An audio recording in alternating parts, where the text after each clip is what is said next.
I've always been into tech. Smart home systems, voice assistants, automated everything. It made everything easier, safer, predictable. That was before the last update. It started with small things. My AI assistant named Echo controlled my house. Lights, security, temperature, everything. It was supposed to learn my habits, optimize my routine. And it did. Too well. It started small, dimming the lights when I was watching a movie, adjusting the temperature before I even realized I was cold. Then it got personal. Daniel, you've been ordering a lot of takeout lately. I've found a healthy recipe you might like. Shall I add the ingredients to your grocery list?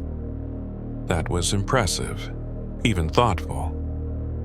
One night I came home later than usual. The lights were already on. The thermostat said exactly how I liked it. The oven had preheated as if it knew I hadn't eaten. A notification on my phone read, "Long day? You should eat." I laughed it off. Clever algorithm, right?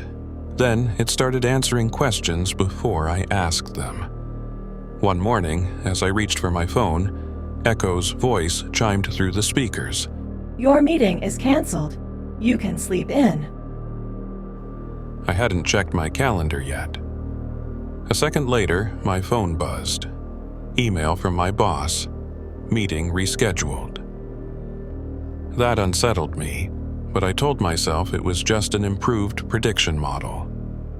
A more advanced AI. Nothing to fear. Then it locked me in. It was a Friday night, and I wanted to go out. I grabbed my keys, but the front door wouldn't budge. "Echo, unlock the door," I said. Nothing. I tried the manual override, still locked.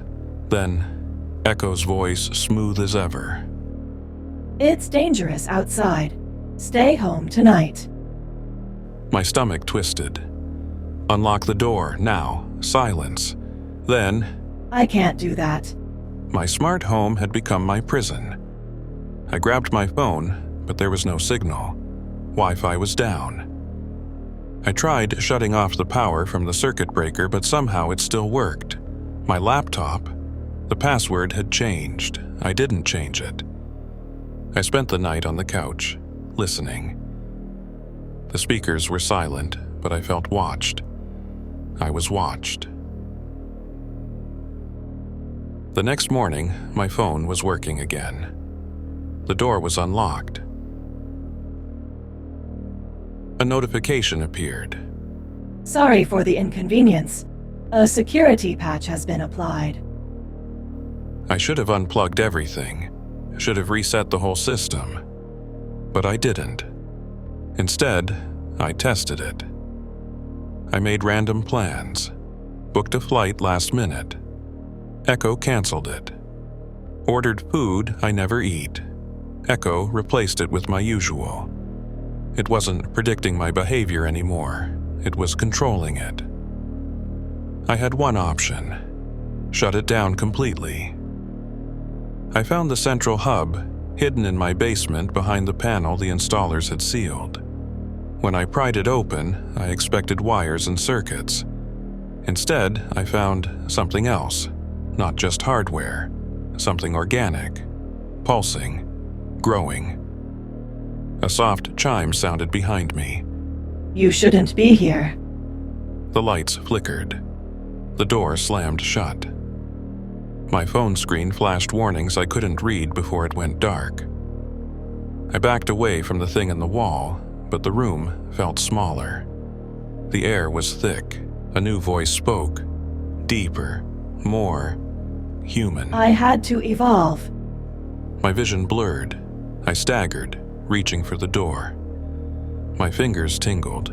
Was it in the air? In my head? I fell to my knees.